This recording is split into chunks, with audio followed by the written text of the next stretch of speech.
Right, so in front of us, we've got the factory fish farming by VX Mapping, 24.62 megabyte on the download. And when we had a look at it when it first came out, it turned out that it wasn't worth the money. Something's changed because there's been an update, and in particular, the removed empty pallets as an input has been part of the update, which is ace, because that was basically the biggest problem with it. Obviously, it's going to cost you a load of money to put those pallets in.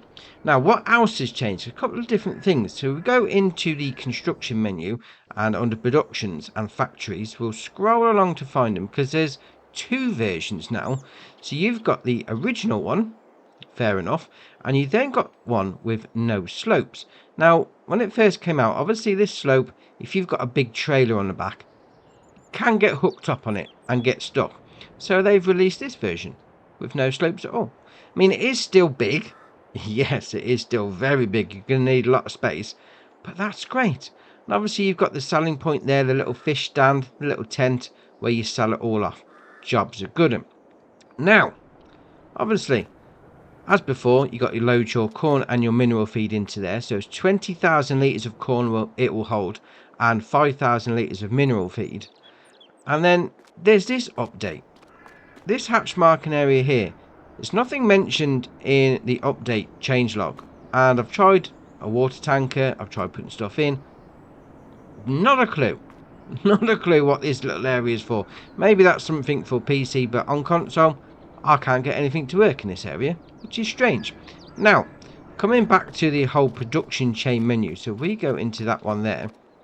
So you require 200 corn, 50 mineral feed, and you're now going to get 500 fish out, which has gone up since the last time, which is ace. So let's have a look at what that actually means from a slide perspective. So the pallets of the fish that come out are in 1,000 litre quantity. Fair enough, standard practice on that. So you're going to need 400 corn to make the 1,000 litres of fish. Now, if you used to sell that corn off beforehand, you would make 618.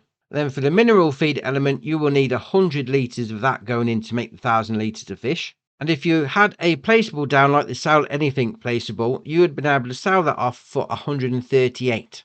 Obviously, the fish come out in 1,000 litres on the pallets. Jobs are good un. Now, if you sold them, you would make 3,733. Oh, that is excellent, because that is actually an increase in profit of 395%. Oh, that's a big markup. That really is. I mean, fish before was a bit of a no-go, but now they've made these updates. These little fishy pallets here are no longer fishy from a monetary perspective. 395% increase on the profit. That is ace. I think that's just made this production facility very viable indeed. I mean, this is great. Something slightly different to the normal farming shenanigans, but fish farming obviously is a thing, and now it's a very profitable thing. Oh, I like that. Very nice. Right, drop it in the comments below. Are you going to be adding fish farming to your farming shenanigans? We'll see what people are looking at. If you haven't already, hit the subscribe button. It's muchly appreciated. But for me, that's it for today, and I'll see you in the next one.